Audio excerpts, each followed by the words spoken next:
Attention! Unang tranche ng salary increase effective na. Magandang balita po para sa ating manonood.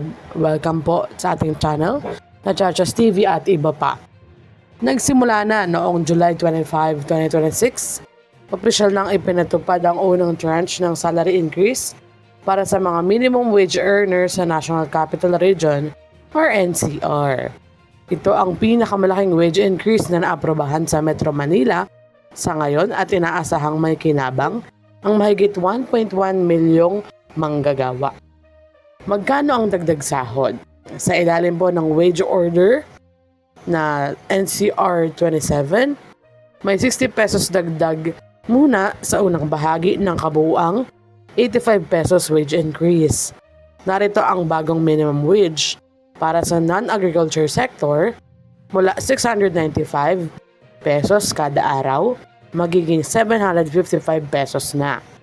Sa agriculture, service, retail at maliit na manufacturing mula 658 pesos magiging 718 pesos na kada araw. Bakit ipinatupad ang aumento?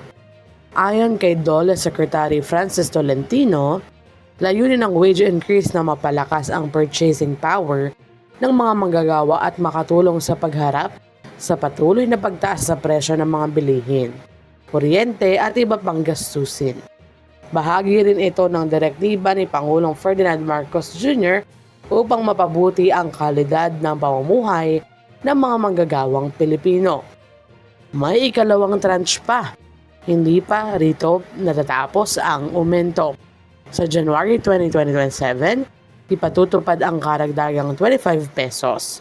Kapag ganap nang ipinatupad ang buong wage increase, 780 pesos na ang minimum wage sa non-agriculture sector at 743 pesos naman sa agriculture, service, retail at maliliit na manufacturing establishments.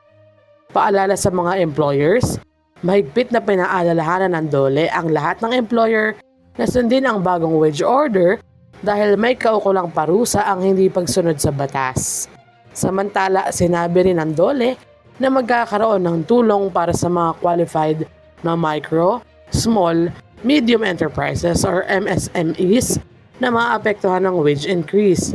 Maaari rin silang mag-apply ng exemption kung pasok sa itinakdang requirements. Bilang pangwakas, ano po ang masasabi niyo sa bagong wage increase sa NCR?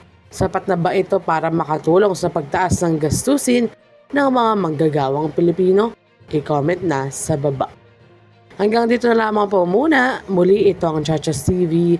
At iba pa, huwag kalimutang i-like, share, and subscribe para kayo ay updated. God bless po and have a nice day.